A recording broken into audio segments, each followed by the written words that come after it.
ဖောက်ပြန်ခြင်းဆိုတာတော့ခေတ်ဆက်ဆက်လက်ခံလို့မရတဲ့လူကျင့်ဝတ်ဖောက်ပြမှုတစ်ခုဖြစ်ပါတယ်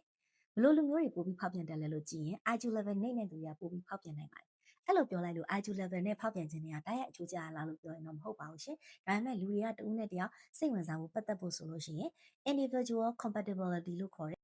တဦးတယောက်ချင်းစီရဲ့အံဝင်ခွင့်ကြမှုဆိုတာလိုအပ်ပါတယ်အဲ့လိုအခါမျိုးတွေမှာ IQ level တူတဲ့သူချင်းပဲချိတ်ဆက်လို့ရတာမျိုးကိုမြင်တွေ့ရပါတယ်တယောက်နဲ့တယောက်နဲ့เนาะအတွေ့အကြုံတွေဖလှယ်မယ်ကိုယ့်ရဲ့ခံစားချက်သူခံစားချက်ကိုယ့်ရဲ့ယုံကြည်ချက်သူ့ရဲ့ယုံကြည်ချက်စတာတွေကိုမျှဝေပြီးတော့ sharing လုပ်ကြရမယ်ဆိုရင်တော့ဒါ IQ level ကအရင်အရေးပါသွားပြီဖြစ်ပါတယ်အဲ့တော့ IQ level နှိမ့်တဲ့သူကလူဦးရေအများစုရဲ့တဝက်မှာရှိပြီးတော့ average ပေါ့နော် above average တွေကတော့25%လောက်ရှိတယ်အရင် IQ မြင့်တဲ့သူတွေကတော့ percent အရင်နည်းပါတယ်IQ level 130အထက်ဆိုလို့ရှိရင်လူ100မှာ2ယောက်လောက်ပဲပါတာဖြစ်တဲ့အတွက်တကယ်လို့ဒီ individual compatibility အရာတစ်ဦးနဲ့တစ်ယောက်စိတ်ဝင်စားဖို့ကြည့်လိုက်လို့ရှိရင် population အရာနည်းတယ်